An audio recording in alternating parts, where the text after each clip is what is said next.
Jacques et Cartier. Il s'embarque. Pour y flotter son pavillon. Où va-t-il?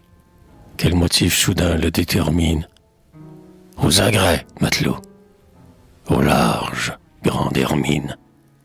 Petite hermine, vague. Et vague, émerillon. L'aube donne à la voile un reflet vermillon. Les voix meurent. Le bruit de la mer les domine. L'humble flotte, qu'un peu de soleil illumine, ouvre dans le flot sombre un glorieux sillon. Le jour après le jour apparaît et s'efface. La mer semble agrandir sa houleuse surface et rouler au hasard vers des bords incertains. Les vents poussent toujours la frêle caravelle. Cartier cherche, anxieux, les horizons lointains, où doit enfin surgir une France nouvelle.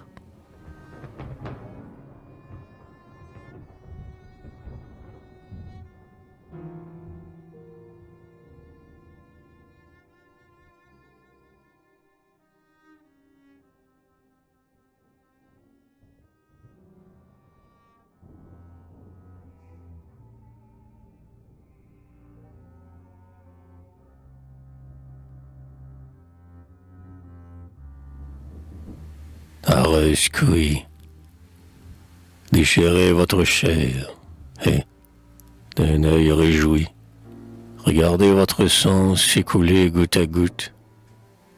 Jeûnez tout un long jour, et que pas un ne goûte au chevreuil délicat sous la cendre enfouie. Votre mépris des blancs s'est-il évanoui? Pour les vaincre, demain, et les mettre en déroute, offrez le chien qui hurle et la reine qui broute.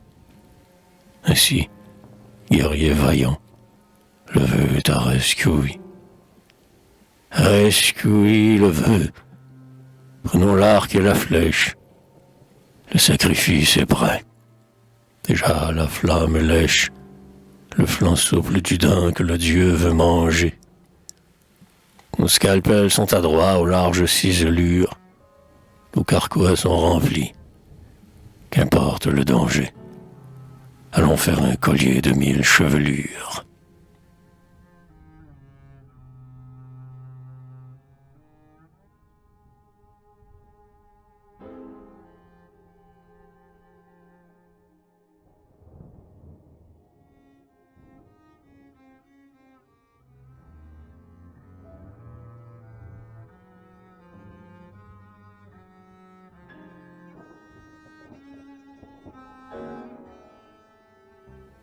Daulac.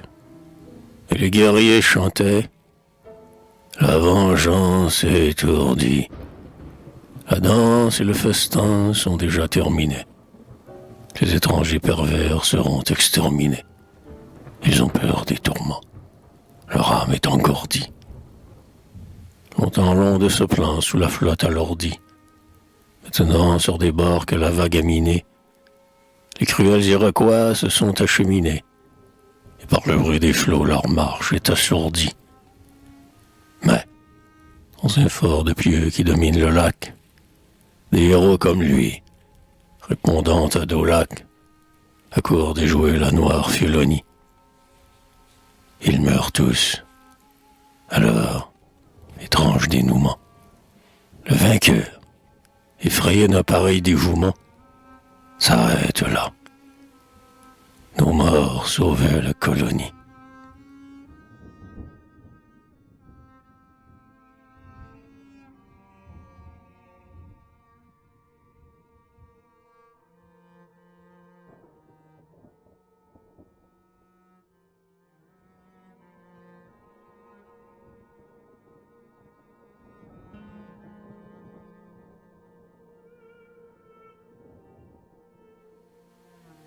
Champlain.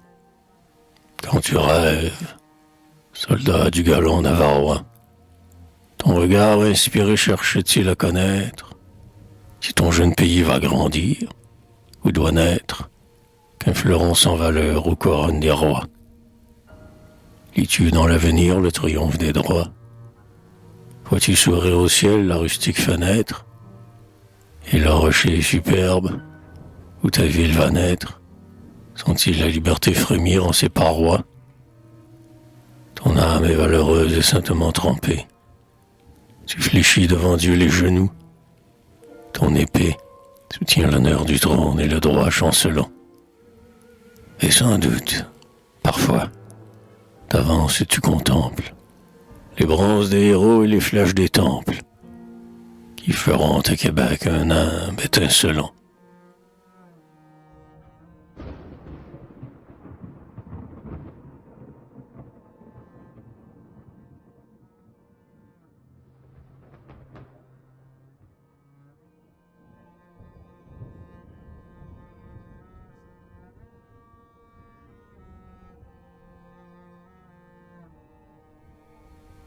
Qu'on dit à Ronque, quel souffle avait passé sur la sombre forêt, quand te conçut ta mère en sa hutte d'écorce? D'où venait ton génie, d'où venait ta force? Tu fus donc enfanté par un céleste arrêt. Ton inculte grandeur comme un rêve apparaît. Trouvais-tu dans la gloire une alléchante amorce? Démosthène des bois, où ton âme retorse, fut-elle, un jour, sensible au sordide intérêt? Ta voix fait retentir les sauvages retraites. Les tribus que ta ruse à nos lois soustraites bondissent aussitôt comme un fougueux torrent. Mais Onontio parle à tes passions fauves. Ceux qui devaient périr, voilà que tu les sauves. Et tu chantes la paix sur ton luth de mourant.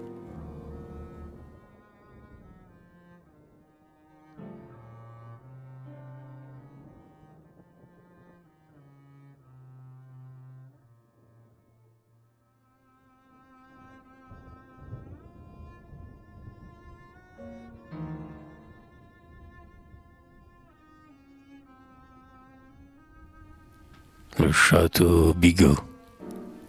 Là-bas, sous des forêts que le sang rougit, Bigot, l'intendant fourbe, eut son petit château. Le vice s'y rendait sans voile ni manteau. On priait le colon de solder les orgies. Les convives s'aimaient sous le feu des bougies.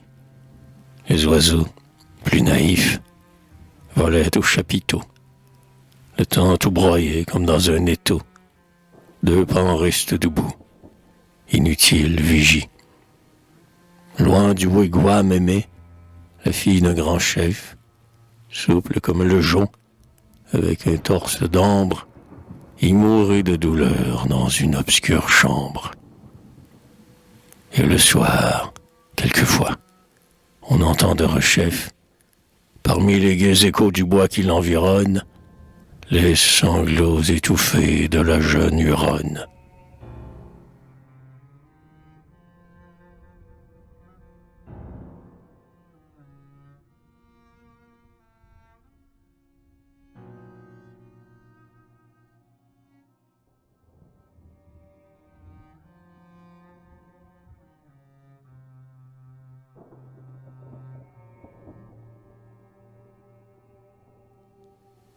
Wolf est mon calme. Wolf, ô soldat heureux, tu voulus, sur tes pas, par un coup téméraire encharnier la victoire. Tu voulus buriner une page d'histoire. À quel prix? Un vaillant ne s'en occupe pas. Dans ta fierté de preux, mon calme, tu te drapas, car ton nom résonnait sur plus d'un territoire. Ton glaive s'est brisé sur notre promontoire, mais dans quel flot de sang d'abord tu le trempas? La foudre à votre voix éclate sur nos cimes. Albion va remplir les rangs que tu décimes. Ô mon calme, et la France, hélas, nous laisse seuls. Et vous tombez tous deux sur le champ de bataille. Mais la mort vous grandit, et la gloire vous taille. Dans vos drapeaux aimés, deux immortels, un seul.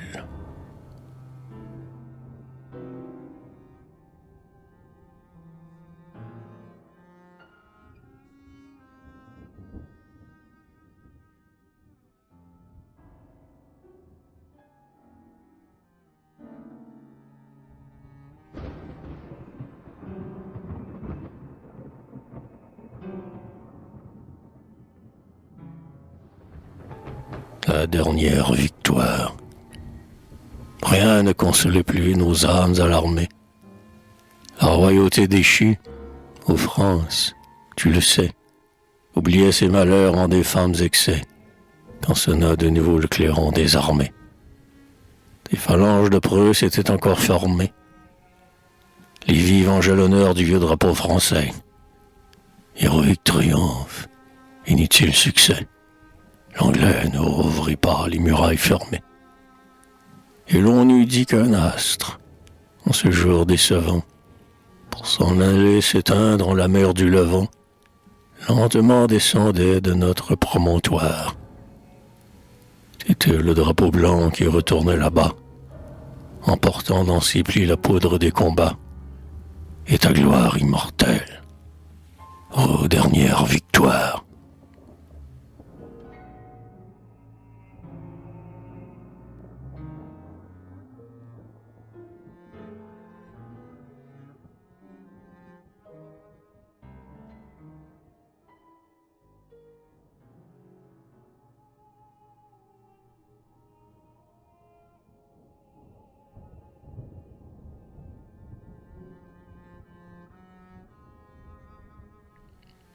Le monument des braves. C'était le signet qui marque un lugubre épisode. Nos suprêmes combats et nos murs asservis. Le triomphant du valeureux Lévis et du vieux drapeau blanc, le douloureux Exode. Des gloires du passé, c'est l'immortel rhapsode. Notre grand promontoire, ombré comme un lavis, le porte avec orgueil. Peuple qui te survit, il redit ta vaillance et chante comme une ode. Sur nos morts glorieux, inébranlables et fiers, il veillera demain comme il veillait hier. Il verra devant lui s'incliner les fronts graves. Et sous la plaine morne et le jardin fleuri, où le dernier espoir de la France a péri, il entend tressaillir la poussière des braves.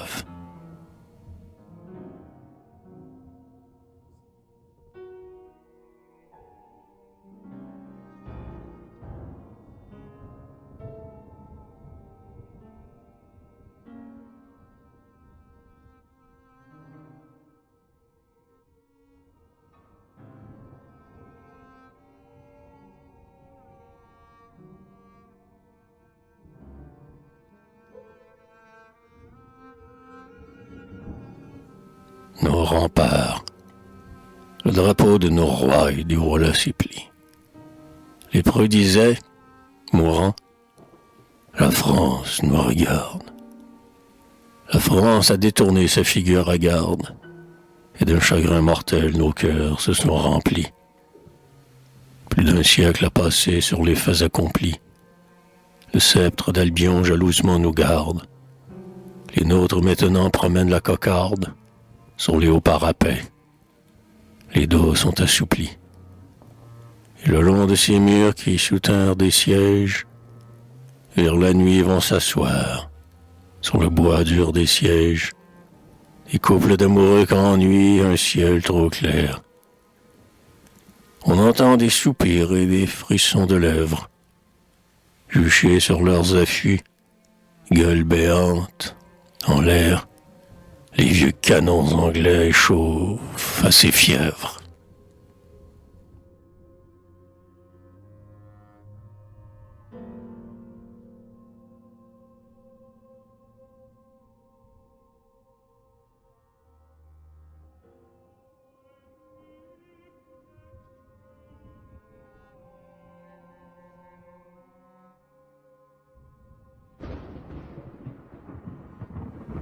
Les patriotes de 1837. Oh, pâle envie.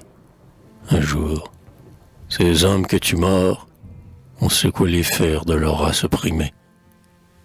Leur sublime folie, hélas, fut réprimée. Mais gare au peuple bon qui se souvient des morts. Il semblait des coursiers qui font saigner leurs morts. Peuple, ta volonté par eux s'est exprimée. Nulle tache à leur front ne s'est donc imprimée, et leurs sanglants tombeaux n'ont pas eu de remords. Sous le chaume longtemps on dira leur vaillance. De leur sang généreux ils ont, sans défaillance, payé nos libertés à de cruels bourreaux. La lutte pour le droit n'est jamais inutile. Et ces fous glorieux que le glaive mutile sont ceux que l'avenir appelle des héros.